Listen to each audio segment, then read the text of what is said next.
Publish News Entrevista, com oferecimento de Coisa de Livreiro, traz a premiada, reconhecida, responsável pelo marketing, pelas vendas da HarperCollins Brasil, ganhadora do prêmio Publish News em 2019, Daniela Kfouri. Como é lembrar hoje o dia que você ganhou o prêmio? Que relevância tem para você? E você tem outros prêmios, né? Você tem outros reconhecimentos. Por que o prêmio Publish News foi legal? Olha, foi legal porque é uma votação das livrarias, né? Então eu achei isso assim demais. Ter o trabalho reconhecido. O primeiro Publish News, o primeiro prêmio, eu concorri entre os 5 finalistas, né? E foi uma surpresa, porque não fui eu que me inscrevi, foi a minha chefe na época, a Patrícia Espanha, ela me inscreveu, foi de surpresa. O Léo me ligou e falou assim, vem cá, sei lá, pediu alguma informação, o que foi isso mesmo que vocês ganharam no prêmio dos Animais Fantásticos, da Warner? Aí eu falei, mas por que você tá perguntando isso? Você não sabe? Aí eu falei, não sei, então também não vou te falar. Desligou. E aí eu fiquei assim, tá bom. Aí só acho que no dia seguinte apareceu lá aquele mosaico, né, com os finalistas. Aí eu achei já assim muito legal. E é legal a vibração do prêmio, né, da gente ir lá, né, rever o ano, todos os colegas, né, do mercado editorial. E o nosso mercado é um mercado que precisa dessas celebrações, né? Então eu acho que é um rito, é uma coisa bacana, né, de você ser reconhecido e reconhecer também, né, as conquistas de todo mundo. Nesse último, né, aí foi uma coisa diferente, porque como a gente tinha ganhado um prêmio internacional entre todas as HarperCollins do mundo, com a campanha do Assassinato de Expresso Oriente, eu achei que isso era diferente, né? Porque a gente sempre, assim, imagina o Brasil como uma coisa muito atrasada. A gente não tá no nível de não sei quem, a gente não tá fazendo de tal forma que é legal. E aí eu achei, poxa, o Brasil ganhou, sabe? Tanto escritório do mundo todo concorrendo com a campanha, a nossa campanha ganha. Falei, aí fui eu que, né, escrevi. E aí foi bacana. E aí quando revela as pessoas que estão concorrendo com você, uma amiga minha, né, que é a Luciana Borges da companhia, também tava, né? Aí eu falei, amiga, se eu ganhar, se você ganhar, tá tudo certo, tá em casa, beleza, vamos lá.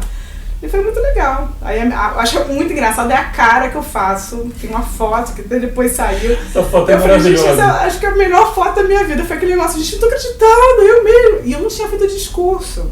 No primeiro eu tinha um discurso, porque o Léo falou, faz um discurso aí, se ganhar ou se não ganhar, tem um discurso pronto. Eu falei, tá. No segundo eu nem fui com discurso nem nada.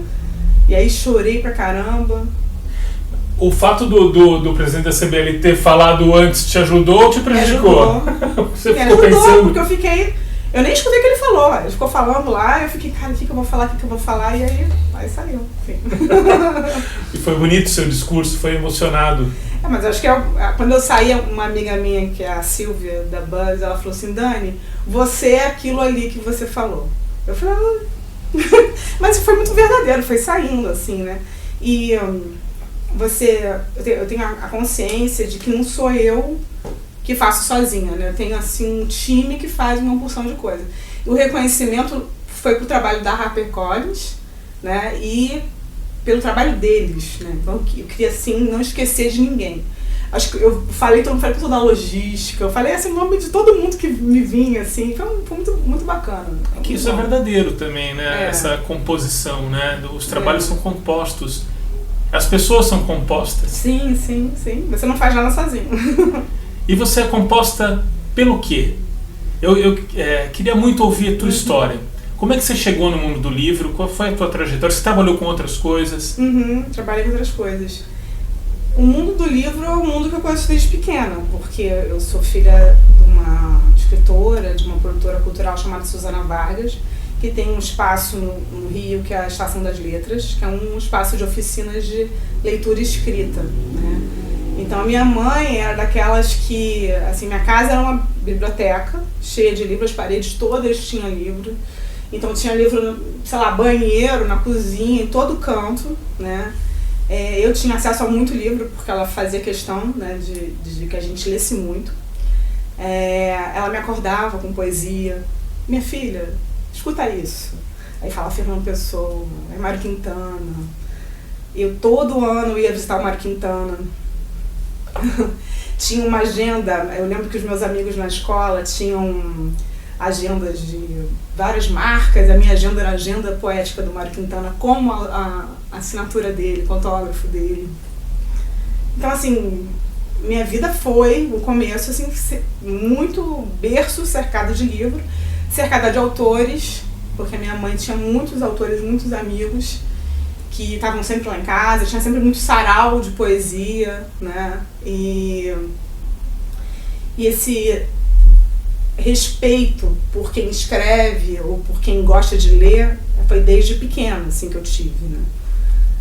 Quando foi em adolescente, assim, mais ou menos, me deu uma revolta, acho que de adolescente, eu pensei, não quero fazer nada disso. Eu fazer uma coisa que tem nada a ver com isso. Ou você escrevia? Você fazia poemas? Eu fazia poemas, eu escrevi peças de teatro. Foi uma infância muito criativa, né, que eu tive, né? Na escola, eu fazia o jornal da escola, procurava patrocínio na papelaria. Então, assim, para poder rodar o jornal, a gente fazia uma xerox, aí eu vendia o jornal. Fantástico.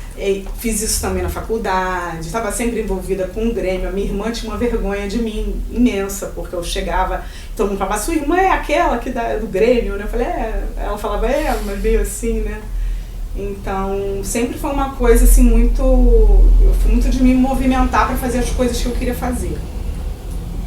E aí, eu estava muito em dúvida de que faculdade, do que eu queria fazer. Eu queria fazer tudo. Eu queria, desde biologia marinha até teatro, e passando por tudo. E aí eu escolhi comunicação, porque eu achava que era uma coisa que reunia que eu podia estar envolvida com muitas coisas ao mesmo tempo, né? E aí eu não passei para jornalismo, passei para relações públicas como segunda opção. Falei, vou fazer RP e depois eu entro no jornalismo, né? E aí quando eu entrei em RP, eu me encontrei, assim, porque na época, eu já sou uma pessoa mais velha, né? Era uma coisa mais parecida com marketing que tinha em termos de desenvolvimento de carreira. Assim. Verdade, e é engraçado porque eu fiz jornalismo, eu fiz o primeiro ano em RP Você fez? Como você, só que por um acidente de percurso, assim, porque eu queria jornalismo, daí passei. E na época o RP era meio que o patinho feio da comunicação. Total, e o tempo fez com que isso... Incrível o tempo, né? Como isso hoje... Agora é vanguarda. Exato. Aí eu fiz também alguns cursos em publicidade na SPM na época, porque eu também queria muito criar, né? Entrei numa agência com foco de criação, mas só tinha vaga em atendimento. Aí eu fazia atendimento de empresas e no final do dia eu ia lá para mexer em CorelDRAW, essas coisas. Depois eu saí e entrei, fiz alguns outros estágios e entrei num estágio no Jornal do Brasil.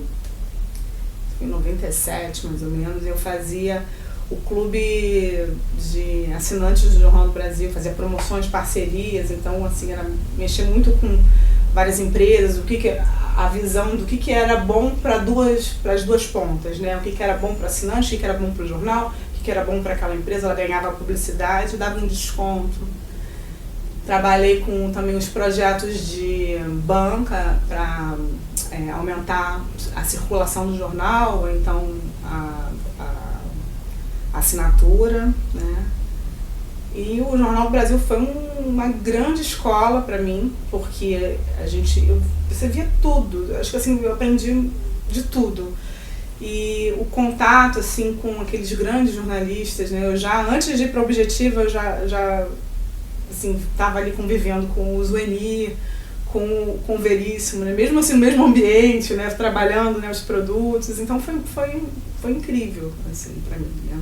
Também conheci meu marido, também já no Jornal do Brasil ali. Ele é jornalista? Ele é fotógrafo. Ele era fotógrafo do jornal e a gente já começou a namorar, já casou também. Depois eu fui trabalhar um tempo com shows, porque eu também queria trabalhar com gravadora. Adoro música, queria trabalhar com música, O seu dia já era pouco 24 horas então, né? É. Aí eu fui trabalhar numa casa de show chamada Metropolitan, que era do Ricardo Amaral, né? E a gente trabalhava no show, trabalhava de dia, trabalhava no final de semana. Foi uma coisa muito intensa de trabalho. Também conheci muito, né? E depois de um ano eu tava muito arrasada já, assim, tipo, eu não aguento mais, assim, o ritmo, né?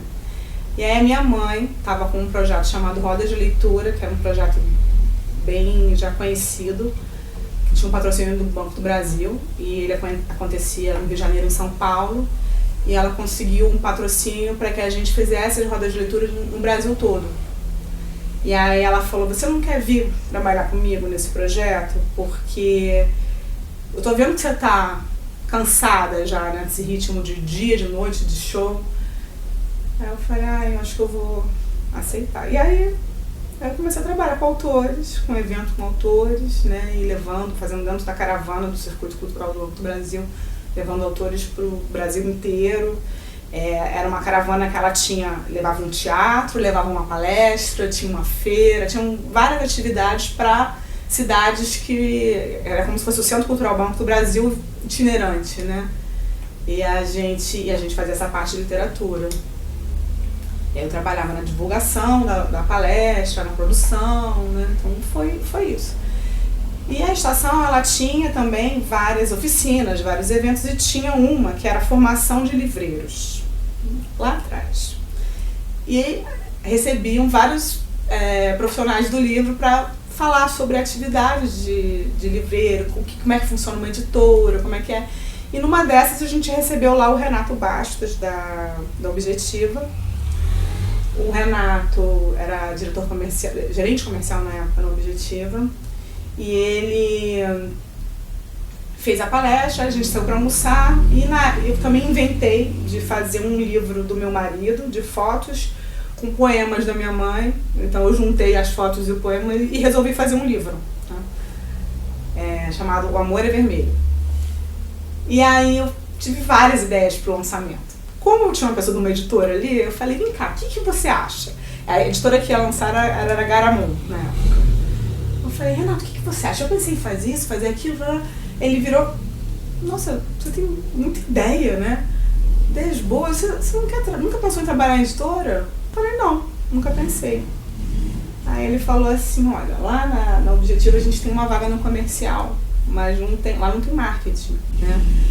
Passa lá e vai fazer uma entrevista. Aí o meu medo na época, é tão engraçado quando eu falo isso, porque depois eu olho assim, tudo que aconteceu a ele. Eu falei, eu não sei vender, porque eu não sei mentir, Renato. Eu só sei falar aquilo que eu acredito. Olha o meu conceito de vendedor, né? E realmente é uma coisa que é muito difícil pra mim. Eu tenho que estar muito envolvida e acreditando naquilo pra eu poder fazer o convencimento daquilo. Se eu não tô mais ou menos, não rola. Mas isso inclui você mentir pra você mesmo?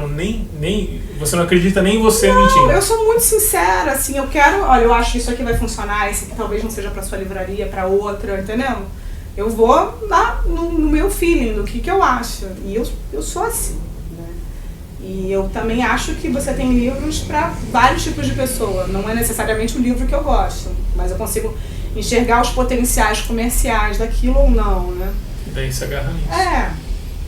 E aí, eu falei com ele isso, ele, não, mas passa lá. Aí fui, fiz entrevista, aí como é a vida, né? Ele colocou meu currículo na frente do Roberto Feite, que era o dono falou que queria que eu fosse pro comercial.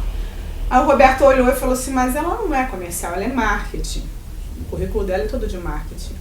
O Grupo Santillana pediu para eu ter um departamento de marketing aqui no Objetivo. Eu estou fazendo uma seleção, bota ela na seleção de marketing. E aí foi assim, aí eu acho que foi uma empatia. Ele na época ele me chamou, aí tinha pedido para fazer um teste. Aí o teste era para eu fazer a campanha de lançamento da Alfaguara, que é um selo muito reconhecido lá fora, no Brasil. Eu fiz, ele gostou. E aí eu comecei no Objetiva, uma coisa que não tinha um departamento, não tinha nada. Tinha eu, sozinha lá, e aí pensando, o que eu vou fazer aqui? E aí é claro que eu comecei a fazer as coisas de promoção, que eu tinha de parcerias que eu vivi, né, no tempo todo de Jornal do Brasil, os eventos, né, eu fui por onde eu conheci a publicidade, né, eu fui desenvolvendo por ali. E aí o Roberto um dia me chamou, aí falou assim, Daniela, o Roberto sempre foi muito visionário, assim. Ele falou assim, olha, eu quero que você grude no comercial, entenda tudo do comercial, vá nos livreiros junto com o Renato e que você pense como que a gente pode melhorar em cada livraria. Então, ele já me direcionou muito para o tipo de marketing que eu iria desenvolver, que seria um trade marketing. E pelo que você me conta, um pouco parecido com o que você fazia no Jornal do Brasil. Sim, total. Eu falo isso assim, porque no Jornal do Brasil eu também tinha que trabalhar com os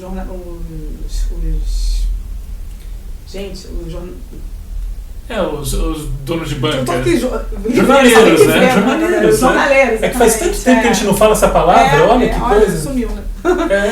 Então, eu fazia também eventos de lançamento para eles e tal, e aí tinha, assim, realmente essa proximidade, né? Ao mesmo tempo, tinha uma proximidade bacana com shows, porque a quantidade de lançamentos do nosso mercado é absurda, né? Então, que indústria que lança? Tipo, 12 produtos novos por mês, né? No jornal eu tinha um produto que ele ia se renovando, então eu tinha que trabalhar a marca e coisas promocionais em cima dele, né? Agora, o livro era assim, eu tinha que fazer aquela campanha na época, no Objetivo, acho que a gente começou com 7, no final já estava assim com 12, 15 lançamentos por mês, mas tem editoras que lançam muito mais, né? E aí ele deu esse direcionamento, e aí assim eu fiz. Aí eu comecei a ir nas livrarias, fazer as reuniões, comecei a pensar que melhor forma de reunião que eu podia fazer para ajudar o comercial, o que eu podia fazer para o comercial vender mais, que tipo de ação que a gente tinha que fazer para os livreiros. E aí outro marco importante foi o Roberto pediu para que eu e o Renato fôssemos para a Argentina, para uma filial da Santillana, para fazer um benchmarking, para a gente ver o que eles estavam fazendo lá, que a gente podia implementar aqui no Brasil, né? E tinham várias coisas que a gente não tinha na época no Brasil. Uma era um encontro de livreiros. A gente trouxe a ideia lá de fora e começou a fazer. O Objetivo foi uma das primeiras a fazer encontro de livreiros. A gente fazia pequeno, depois foi crescendo, aí o encontro do Objetivo chegou a ter tipo 200 livreiros. Uma convenção, né? E a gente fazia 2 vezes no ano, apresentava os lançamentos, levava os editores, levava os autores. Depois isso ficou comum, várias editoras passaram a fazer. Mas era muito legal. O outro conceito interessante era um conceito de antecipação, que a gente tinha que trabalhar antes do livro dele chegar, para aproveitar janelas de oportunidade, né? Então a gente só conseguimos fazer porque o Roberto comprou a ideia, que era antecipar todas as informações. Eu fico pensando que é difícil isso, porque envolve o editorial, né? Sim, sim. E o cumprimento de prazos e tal. Sim, foi uma mudança, né? Que todo mundo comprou a ideia e a gente começou a conseguir fazer as apresentações dos livros com mais antecedência, combinações com mais antecedência. Até hoje isso é um problema para várias editoras. Para várias editoras, para várias, né? Mas isso era um diferencial para o Objetivo na época, né? E também uma outra coisa muito importante que acontecia lá fora, que a gente viu, era a troca entre o comercial e o editorial e o marketing. Que na época que a gente trabalhava, era uma época que o editor ele era o centro de tudo, né? O editor ele ainda é o centro de tudo. Nada acontece sem o editor, ele é o coração, né? Eu sou apaixonada pelo editor. Eu sou apaixonada quando um editor chega pra mim e fala, vamos vender esse livro, ele é assim, assim, assim, e ele me faz entrar dentro daquilo e faz com que a empresa inteira abrace aquela ideia, né? Eu tive a oportunidade de trabalhar com vários maravilhosos, assim, né? Só que o que acontecia também é que a gente tem isso e tinha uma coisa de chegar o livro pronto, né? E olha, isso aqui tem que vender amanhã, né? Toma, resolve. E o marketing não é isso. O marketing está lá na concepção, se você for ver, né? A gente vê as demandas, né? A gente vai lá na origem, a gente troca, né? E lá na Argentina eles já faziam isso há mais tempo. Então o comercial já ia no livreiro, já mostrava a capa, já trocava um pouco de ideia sobre título, do interesse daquilo, né? E a empresa ela trabalhava muito em conjunto, né? Isso antes de fechar a capa. Isso antes de fechar a capa, isso muito antes. Era uma consulta mesmo. Uma consulta, a construção era junta. Né? Você vê que, por exemplo, o livreiro, ele se apropriava mais daquele produto porque ele tinha participado? Com certeza. Eu acho que todo mundo, né?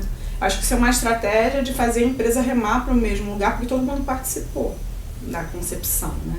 E tá todo mundo acreditando naquilo. Faz parte de cada um. Não cria amarras?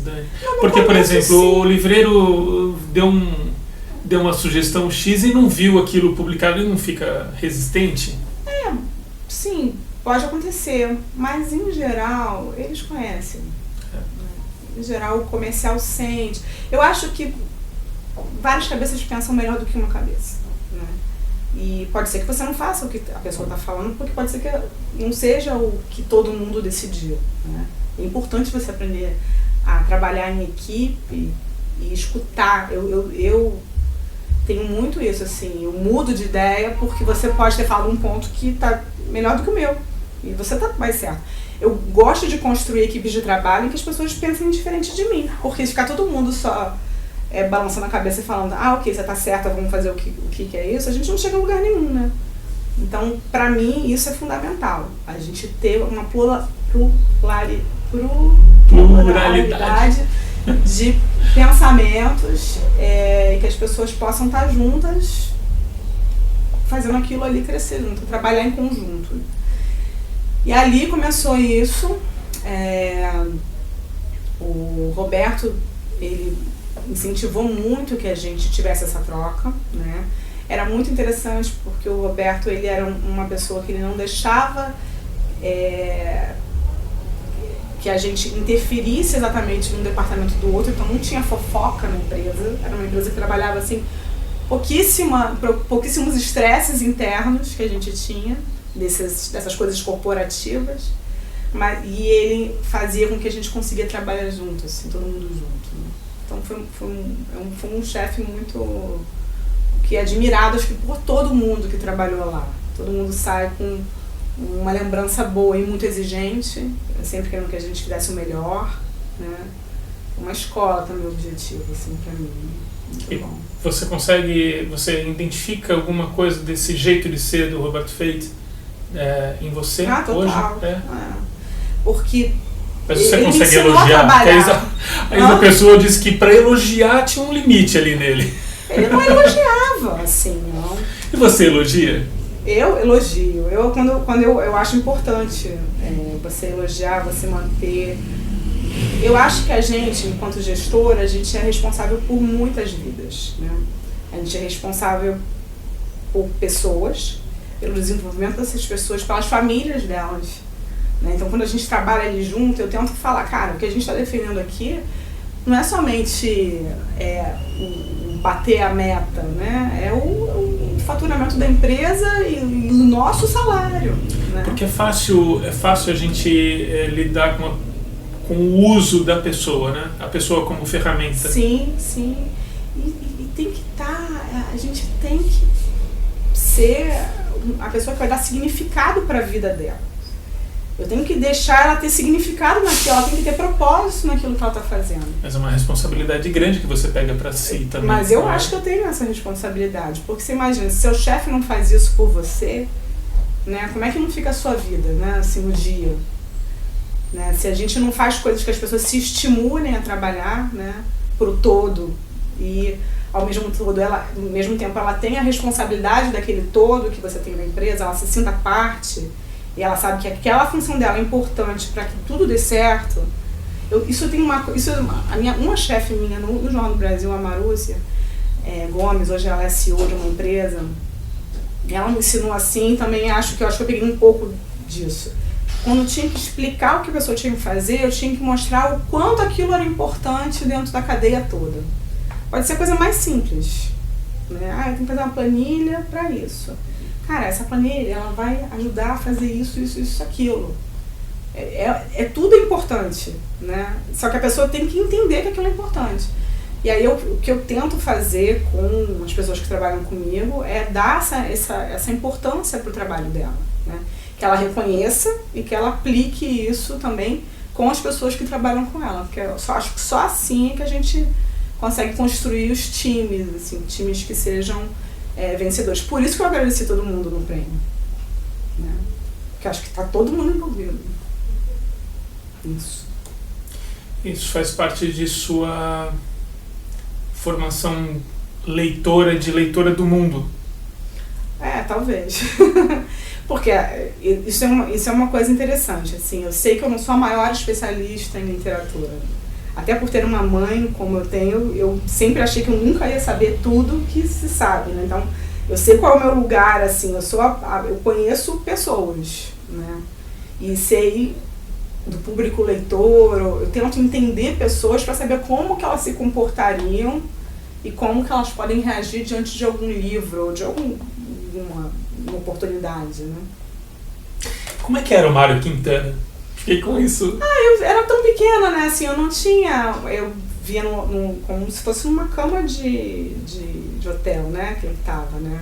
E aí a gente ia com a mamãe, ele levava, aí ele assinava. Vocês iam pra Porto Alegre, ele morava num hotel, né? Que agora virou a Casa Mário Quintana, é isso? E a minha mãe, a nossa família toda é do sul, né? Tanto da minha parte de mãe quanto da parte do meu pai. Então, a gente ia passar o Natal no sul. E aí o compromisso do final do ano era a gente visitá-lo, né? Eu era bem pequena, né? Mas assim, eu lembro que quando eu tive a oportunidade de trabalhar com a obra do Mário Quintana na Alfaguara, aí foi... Eu chorei na reunião. Eu sou chorona. Mas é bonito isso, porque a literatura te emociona, né? Literatura pra quê, Daniela? Você percebe que entre pares seus, a literatura habita quanto? E quanto poderia habitar? Quanto alguns muros se constroem desnecessariamente, assim, nessa confluência de atividades, né? Gente, eu acho que, assim, eu tendo a achar que as pessoas que estão nessa indústria, né, que trabalham com livro, acho que realmente dão certo, e são algumas que conseguem construir alguns trabalhos, elas estão ali pelo livro e estão ali de corpo inteiro também, entendeu? Então, assim, eu vejo que quanto mais você gosta ou tem apreço, mais você consegue entender e desenvolver, né, ferramentas para que tudo dê certo, né? Eu acredito isso, assim, falar o livro é uma cachaça, né? Cara, eu acho demais, quando a gente constrói alguma coisa, você vê a pessoa comprando o livro, lendo o livro, escrevendo, esse livro que foi o mais bacana que eu já li na minha vida. Você sabe que você tem um pouquinho daquilo dali que você ajudou a chegar na mão da pessoa. Ou quando você vê que o livro transformou alguém, né, mudou um pensamento, mudou uma vida. Eu acho isso demais, né? Então, acho que todo mundo da nossa indústria tem um pouquinho disso, assim, de ter essa sensação. Ou pelo menos deveria ter, né? A sua mãe trabalha em prol da escrita literária, da criação e tal. Vou jogar um pensamento, Você acha que a indústria do livro, eu digo, os produtores dessa coisa, poderiam ser mais envolvidos nessa questão para desenvolver a leitura e a escrita? As coisas se confundem, talvez. E no sentido até de criar mercado futuro? Ou não? Isso não é papel do mundo da editora e tal? Não, eu acho que é papel, sim. Porque para mim, tudo está na questão do desenvolvimento da habilidade da leitura, né? E isso é como ecologia, né? Se você não começa, se você não tem esse estímulo aqui, esse potencial leitor, comprador, seja lá o que for para melhorar a sociedade, ele não vai ter a possibilidade de vir a se tornar um leitor, né?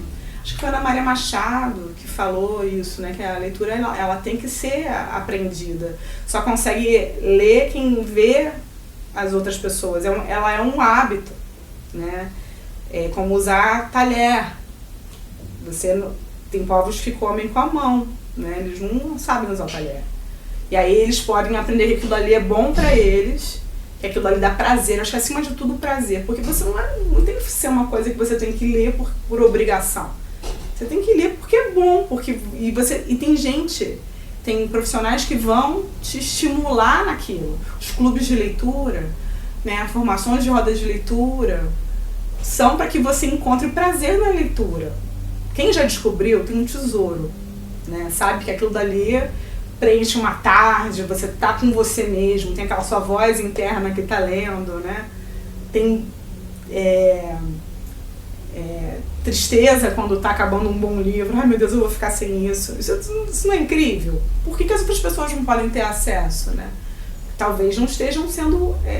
o ensinamento dessa habilidade não está sendo feito de uma forma bacana, né? Mas eu acho que tem tanta coisa boa acontecendo no Brasil nesse sentido. Assim, eu vejo que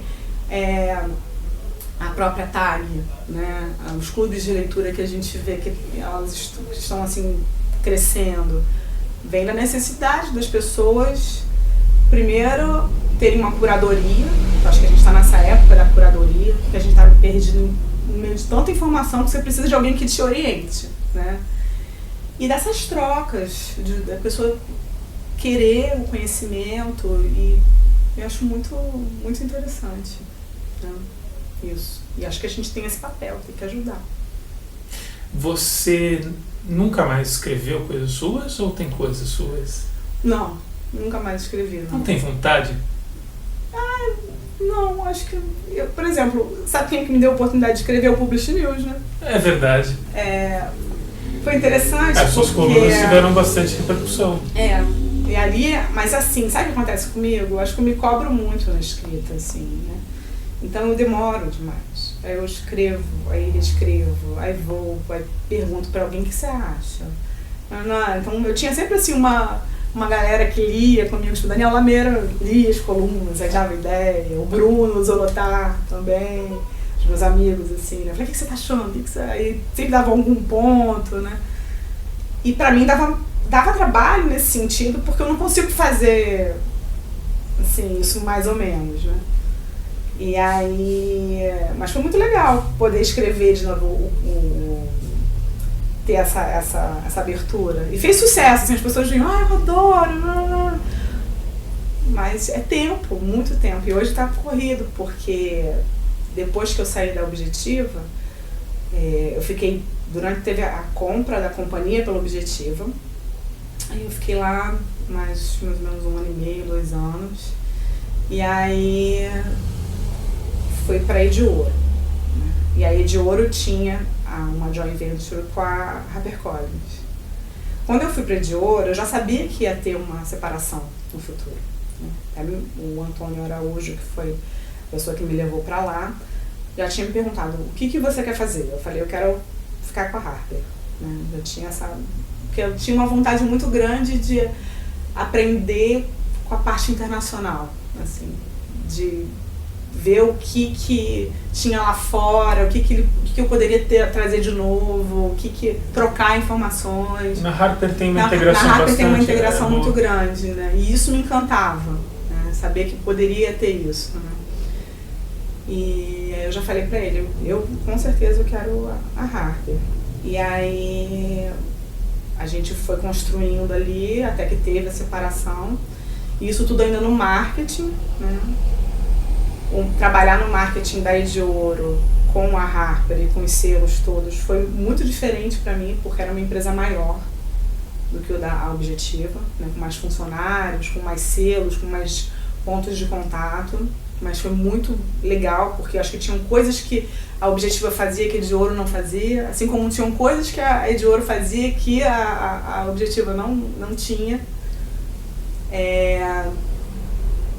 E aí, quando a gente separou, a gente foi para o escritório no centro.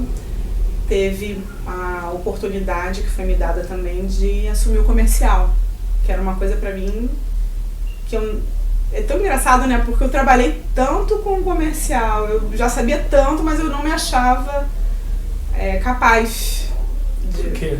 Porque não me via assim, não tinha essa... Eu achava que tinha alguma coisa ali que eu não conhecia, eu não saberia fazer. Aquela coisa, eu não sei vender, ainda ecoava? Sim, eu não sei vender, mas assim... Hoje você consegue olhar pra mim e dizer, eu sei vender? Não, eu sei vender. Eu acredito, eu sei vender. Eu continuo com a mesma coisa, não mudou não, porque eu acredito que sei vender. Mas era uma coisa que eu falei, gente, eu não sei. Quando ela falou assim, acho que você podia assumir o comercial, eu falei, eu não sei se eu consigo. Eu acho bacana quando eu tenho também as minhas inseguranças, porque eu sei reconhecer elas e aí eu vou estudar, né? Então eu chamei o Renato que me chamou para trabalhar no Objetiva. Eu falei, Renato, me dá uma consultoria, vem aqui me ajudar, porque se eu for aprender ou achar que sei sozinha as coisas, eu vou demorar muito mais tempo para pegar isso aqui tudo, né? E aí ele veio e a gente ficou 4 meses trabalhando juntos, a gente olhando todos os números e vendo as coisas todas, desenvolvendo como que as coisas poderiam ser assim, mais legais. Não saber certas coisas me coloca num lugar maravilhoso, que é um lugar de perguntar por que isso é feito assim? Mas por que não dá pra mudar? E por que não... Entendeu? Então foi muito bom não ser da área. Eu já era da área, mas eu não achava que não tinha isso, né? Tinha um olhar de estranhamento ainda. Tinha um olhar de estranhamento. E aí eu fui construindo as coisas com o meu olhar de marketing também. Do que eu achava, como eu achava que devia resolver certas situações. Principalmente cultura. Cultura da empresa. Cultura de você fazer um negócio bom para todo mundo, né? E de que a empresa ganhe realmente a sua margem, proteger ela, né? E isso eu acho uma coisa que está muito marcada hoje na HarperCollins. A gente faz negócio para que todos ganhem, né? E não é para se alcance o resultado do faturamento do mês, né? É o resultado da empresa. Eu tenho uma chefe, que é a Leonora Monerá, que ela é muito parceira e muito... A gente tem uma coisa muito parecida, que é o de ficar se questionando qual é a melhor forma de fazer.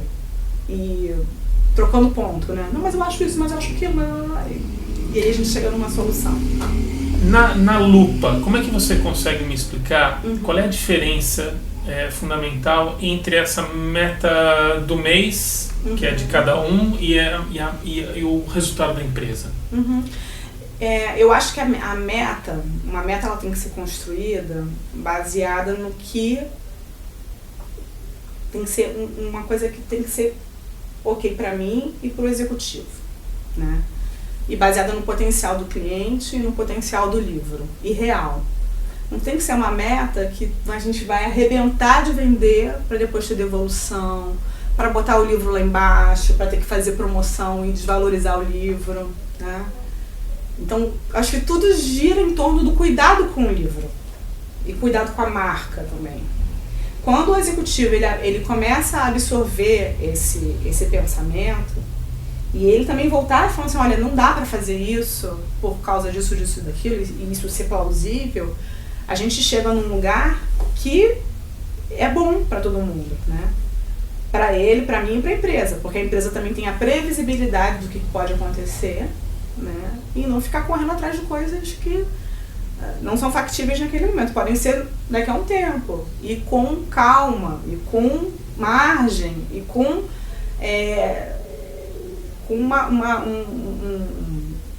eu sempre falo assim, isso é muito de ecologia, sabe? As coisas todas estão interligadas.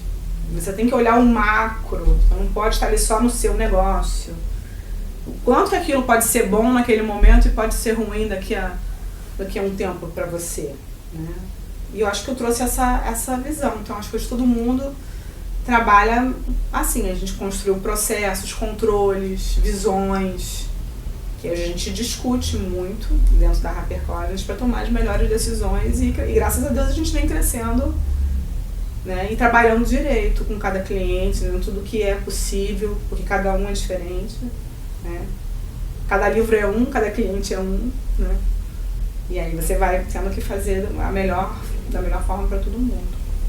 Qual é a lembrança mais legal que te vem agora, assim, uma vivência muito intensa e feliz que você tem que possa dividir com a gente aqui? De trabalho? De tudo. Eu não separo o trabalho de vida, não. Acho que é tudo a mesma coisa. A gente tem o horário de estar dedicado a uma e a outra coisa, mas é tudo a mesma coisa, não é? Tá tudo nos forma, não é? Ah, gente, filho, né? Da vida é filho, com certeza. Tudo de filho você fica... É como se fosse você, né? Assim, um pedaço de você que você fica orgulhoso e feliz. Então, quando eu vejo coisas delas, assim, eu fico sempre... E são muitas, eu não tenho... Eu sou feliz. Tenho vários momentos de felicidade. Então, é difícil, sim, você pegar um e falar. Mas tudo dos filhos e da construção de eu ver elas, assim, enquanto ser humano crescendo e se expandindo, me dá um prazer imenso. Fala um pouquinho dela. Eu tenho uma filha de 11 anos, a Manu. A Manu é bem artística, assim, é cheia de talentos, né? Faz circo, faz piano, cria, escreve, né? Então tem uma coisa assim muito dentro desse nosso universo, assim, né? E ela tem uma coisa interessante, assim, que ela adora aparecer, né? E a outra é a Joana, tem 5 anos e ela já é um pouco mais, assim, lógica. Tudo dela, assim, ela fala, ela questiona, ela tem uma coisa, assim, menos da criatividade, mais do porquê que isso aqui é assim, né? Um raciocínio, né? Outra personalidade. É engraçado isso, quando você tem 2 filhos ou mais filhos, você fica vendo como uma coisa diferente da outra, né? Mas são assim, o momento de felicidade é isso, assim, minha família me deixa feliz, meu trabalho me deixa feliz. Quando as coisas não dão certo, como é que você reage? Como você lida? Engraçado, porque as pessoas, elas têm uma percepção da minha personalidade engraçada, porque esses dias estavam falando pra mim, Dani, você é serena. Se o negócio desanda, você é serena, você procura resolver, mas não tá tudo bem, resolve. E eu acho que eu sou um pouco prática para certas coisas, né? Eu acho que eu perco tanto tempo também imaginando como chegar num objetivo, o que pode dar errado naquilo tudo, que eu vou tentando fazer o melhor caminho, né? Mas não deu certo. A gente vive numa indústria de coisas que não dão certo, né? A quantidade de livros que a gente lança por mês e que não alcançam a expectativa, porque também tudo é baseado na expectativa que você criou, né? Tem coisa que às vezes o editor e a editora acha que vai ser uma coisa incrível, ela até vende bem, mas não foi aquilo que a gente pensou, então passa a ser um fracasso, né? E tem outras que a gente, ao contrário, faz uma expectativa menor e vira uma coisa incrível, né? Então, eu acho que a gente tem que lidar com as frustrações, né? E a coisa mais importante na indústria da gente também é saber a hora de apostar, a hora de parar, né? Tem livros que tem momentos que eles não vão dar certo num certo tempo, porque não era o tempo dele. Aí lá mais na frente acontece alguma coisa que ele vem e acontece e ele vira uma coisa incrível. Tem outras que estão super assim, no timing de que deve estar, né? O lançamento é um momento que tem que ser relativizado de um livro por causa desses elementos, porque ele pode, como você mesmo ganhou um prêmio de um livro que já tem uma estrada muito longa, que é o Expresso, o Assassinato no Expresso do Oriente. E ele vendeu como se fosse um lançamento. Tem isso mesmo? Ali era a oportunidade do filme, né? Tinha um grande lançamento cinematográfico que a gente pegou, era em novembro, a gente desde março começou a trabalhar. Mas isso dá uma pista de possibilidades de livros que estão lá no fundo de catálogo? Total! Emergirem. A gente tem muito título que você relança, faz um repack e aí ele volta. Tem um momento que está ainda atual, que não deixou de vender, ou que você vê que é uma oportunidade para aquele tema novamente. Eu acho isso muito importante, né? Uma coisa muito importante é trabalhar catálogo numa editora, né? O grande faturamento não vem nos best-sellers, ele vem do catálogo. E vem de conhecer o catálogo, né? E o catálogo é 1 a 1. Você tem que saber gerir, não deixar ter ruptura, ter no estoque, ter disponível na livraria. Isso eu acho que é uma das maiores, da parte comercial, né? Uma das maiores sacadas, as maiores formas de administrar a venda é no catálogo. Porque falando assim, talvez algumas pessoas ouvindo, quando a gente chega perto desse trabalho, ele é grande, porque as pessoas são consumidas pelo que elas têm que fazer no dia a dia, das coisas novas que aparecem. E você gasta um tempo em conhecer catálogo de uma editora. Parece inesgotável, parece uma coisa. 1.000 títulos, 2.000 títulos, 3.000 títulos, e dentro de cada título muita coisa. Sim. Por isso que é importante o trabalho em conjunto, né? Do editor também tá indo lá no catálogo e falar, olha, isso aqui pode melhorar, isso aqui vamos fazer alguma coisa, né? E a gente também, a troca, né, no comercial, você tem muita coisa que você coloca no mercado, não deu certo, mas você vê que a venda ela vai acontecendo no boca a boca, ou aquilo dobrou de venda, mesmo que seja pequenininho. Quando você consegue perceber que tem isso acontecendo e você aposta, né? Não só aposta, comunica, faz com que a empresa acredite naquilo, que os livreiros, é como se fosse aquilo vai reverberando até o ponto que todo mundo já entendeu que aquilo dali é bom. Vou te dar um exemplo. A gente tem 2 livros esse ano que venderam muitíssimo, que é o Investidor Inteligente e o Homem Mágico da Babilônia. São catálogos bem antigos da área de finanças, que a gente viu que foi vendendo cada vez mais. A gente está numa onda agora do 1.000 milhão, livros de negócio, né, que estão vendendo. Eles são livros dessa área. E no boca a boca, em alguém falar, um influenciador, né, aquele livro foi crescendo. A gente, como comercial, olha e aposta e dá vazão para que aquele potencial aconteça. E ele aconteceu, né? Então é uma gestão do catálogo e a gestão de lançamentos, né? O lançamento você trabalha para que ele seja um super sucesso e vire um bom catálogo, né? E que você não pode deixar aquele catálogo morrer, né? É assim. Do que você me fala, saltou um detalhe assim que você falou. Eu penso em tudo que pode dar errado no caminho. Tem gente que não gosta de ouvir o que pode dar errado. O segredo qual é? É o como colocar isso? Mas ou não? Sempre. Você pode falar qualquer coisa para qualquer pessoa no como. Como falar, né? Como falar. A gente precisa falar sobre isso, né? Quando me apresentam hoje na Harper, eu faço parte do comitê que escolhe os títulos que vão ser publicados, né? Então a gente tem lá o pessoal do editorial apresenta e a gente fala, acho bom, acho que isso, acho que aquilo, né? Dá um retorno. É sempre pensar na parte que pode não dar certo, né? Porque há quem encare isso, você está torcendo contra, ou você só vê o ruim. Tem esses pensamentos comuns, não tem? Tem, mas assim, quem me conhece sabe que eu vou fazer isso, mas isso pode acontecer, a gente tem que fazer assim, é quase um pensamento natural que vem comigo, né?